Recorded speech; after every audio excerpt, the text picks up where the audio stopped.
నాట్య కళాకారుల నుంచి మధుమిత. Audio Jungle.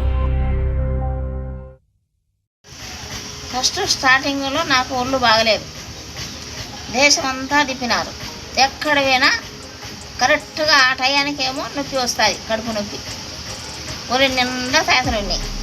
వీళ్ళ అబ్బాయి ఏం చేసినాడు, నాయనా నేను ఇప్పుడు మంచంలో పడి ఉండా, మనకి ఇంటిలకు దేవత ఎడదొడ్డి గంగమ్మ, ఆమె కోడిని కానీ ఒక మేకను కానీ ఏది తీసినా కూడా అమ్ముకోకూడదు, ఆమె చాలా చెడ్డ తల్లి అని చెప్పినాడు.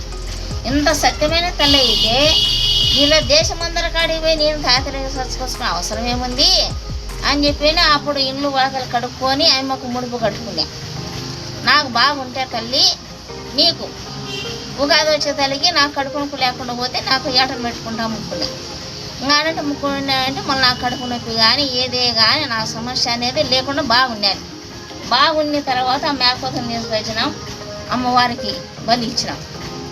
ఇచ్చిన తర్వాత ఇంకా రోజుకు ఏందో విపరీతంగా కనపస్తా అంటే మేము పట్టించుకోలే. అమ్మవారని ఏమని చెప్తా అంటే ఇట్లా ఇదైపోతాను. మళ్ళీ ఒక కొద్ది రోజుల కల్లా ఏం చేసింది, పెద్ద పిల్లోడు పుట్టిన 7 సంవత్సరాలకు ఎక్కడనో అక్కడ కొండల్లోకి తీసుకుపోయింది. నన్ను తీసుకుపోయి ఒక బాపునైన కాడ ఆమె ఆయన ఉన్నాడు. నీకు తర్వాత 3 గుండ్లు ఉన్నాయి, 3 గుండ్ల కాడ టెంకాయ ఇచ్చినాడు, ఇటు చేయబడినే తీర్థం పోయలే. ఒక ఆయన ఆడ నిలబడుకొని నా బాధ వస్తే నువ్వు తీర్థం పోయివా, అడుగు పెడితే ఏమైతావు చూడు ఇక్కడ అని చెప్పాను నేను. ఆయన తీర్థం పోసినాడు. ఆ తీర్థం పోసిన తర్వాత ఈ పిల్లోడు కడపన పడినాడు. ఆ నుండి భార్య భర్త అనేది మాకు లేకుండానే విడుదలైపోయింది. ఇలా భర్త భార్య లేకుండా కడుపు ఎట్లా వచ్చింది అని చిత్రహింసలు చేసినాడు. ఎంత చేసినా ఎన్ని వేసినా మళ్ళీ మహా తల్లి నా ఒంటి మీద నుండి నిజరూపు అనేది అమ్మ చూపించింది. అన్నీ చూపిస్తే ఇప్పుడు ఇంతలేక నాకు చూపించింది, ఇంతలేక ఎట్లా మాయమైపోతే చూస్తా ఉండాలా అని చూసినాడు. చూస్తే అప్పటికప్పటికి ఆయన నా ఒళ్ళ మీద బొబ్బలు అన్నీ వచ్చినట్టన్నీ మాయమైపోయినాయి, ఏం లేవు. ఇంకా అన్నింటి ఖచ్చితంగా అందరూ 10 నెలలకు 11 నెలల కంటే ఈయనకి 12 నెలలు అయింది. నా కడుపులో గడ్డ ఉంది, దయ్యం ఉంది నీ అంటాడా. బాస ఆసుపత్రి కాడికి పోయి మళ్ళీ ఎన్నికొచ్చి ఆ నైటుకు బేస్తవారం అయితే శుక్రవారము తెల్లారుజాను కల్లా కానిపోయింది. కానిపోయిన తర్వాత నాకు మన సుత్తులే లేకుండా ఒక మెంటల్ మాత్రం అయిపోయింది. అందరూ బాల్యంత షెడ్ ఏమో అదేమో ఇదేమో ఆసుపత్రి తీసుకోండి, అక్కడ తీసుకోండి, ఇక్కడ తీసుకోండి అని అన్నారు. ఎక్కడ తీసుకోకుండా ఏమో నేనే వచ్చేసినాను. నా బాలుని అక్కడ నా బాలుడు భక్తుడు కాలమైపోయినాడు. నా భక్తుని తీసి బాలగర్భంలో వేసినాను. ఇక్కడికి వస్తే నేను నిలబడతా. 8 నెలలు పిల్లోడు అయిన తర్వాత నేను ఒక రాతికి సృష్టి అయి నేను వస్తాను, నన్ను అమ్మ అని పిలుస్తాను, పిలిచినప్పుడు నేను వచ్చేస్తాను అనేది. అది చూస్తాను ఇది నిజమో అబద్ధమో అని చెప్పి నేను అట్లనే ఉన్నాయి. ఖచ్చితంగా ఆ పిల్లోనికి 8 నెలలు అయ్యి అమ్మ అన్నాడు. అమ్మ అంటానని ఇప్పుడు ఆదివారం అమ్మ అన్నాడు, సోమవారము 8, 9 మధ్యాహ్నం అమ్మవారి విగ్రహం 2 పోలివేళ్ళ సందన బండి కట్టుకొని పోతా అంటే ఎద్దులు నీళ్ళేసేసింది. నీళ్ళేసి మన ఎద్దులు పోలే, ఎంత కొట్టి పోకుండా ఎనికి సర్దుకుంటూ వచ్చినాయి.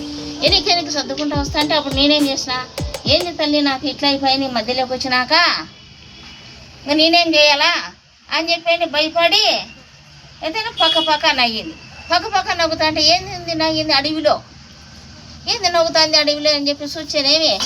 నన్ను తీసుకొని పోతే ఇదే అది నన్ను దాటి ఆడైపోతాయి తిక్కలంజముండా, నన్ను తీసుకొని నన్ను కల్లా చూడాలి.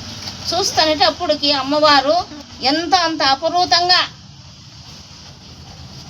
అమ్మ నా కంటికి కనపచ్చింది.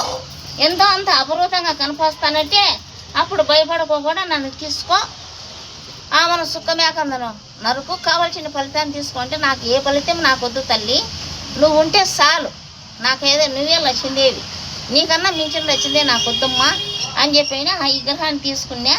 అట్లనే తోటకాడికి వెళ్ళిపోతా మంచితో కంప ఉంటే కంపలోనే నడిచిపోయినా. అందరు కూలీలంతా ఉన్నారు మాకే. చూసి ఏంది అయ్యమ్మ అట్లా కంపలో వచ్చింది అని చెప్పి అంటే ఏమో కంప అయింది నాకు కళ అయింది. పోయినా యాప చెట్టు కింద కూర్చున్నా, నిలవేసిన ఆ బండిలో నుండి తీసుకొని వచ్చిన.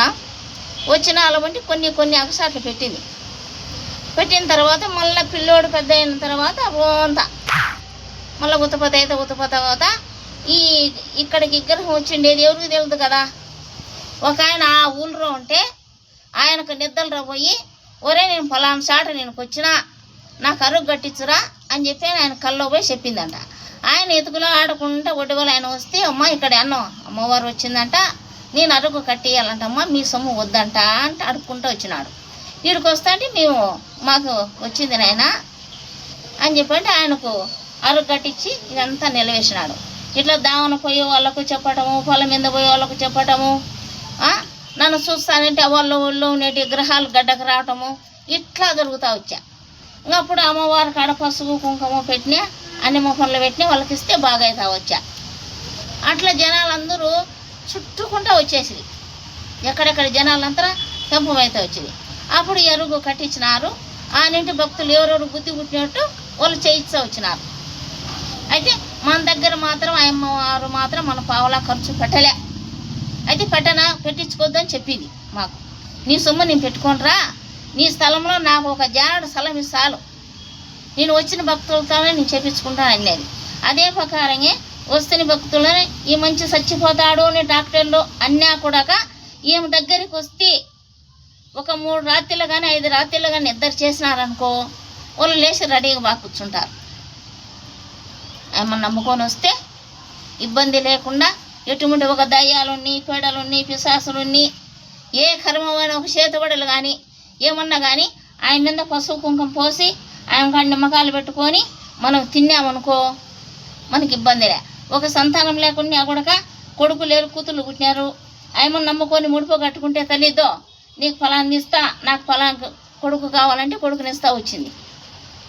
బిడ్డలు లేరు, నాకు బిడ్డలు కావాలి తల్లి, నీకు ఈ రకంతో చేస్తానంటే అట్లా కూడా బిడ్డలు ఇస్తా వచ్చింది. అట్లా చేసుకుంటా ఎగమై తాత వచ్చా నిలవేసుకుంటా వచ్చింది నేనా.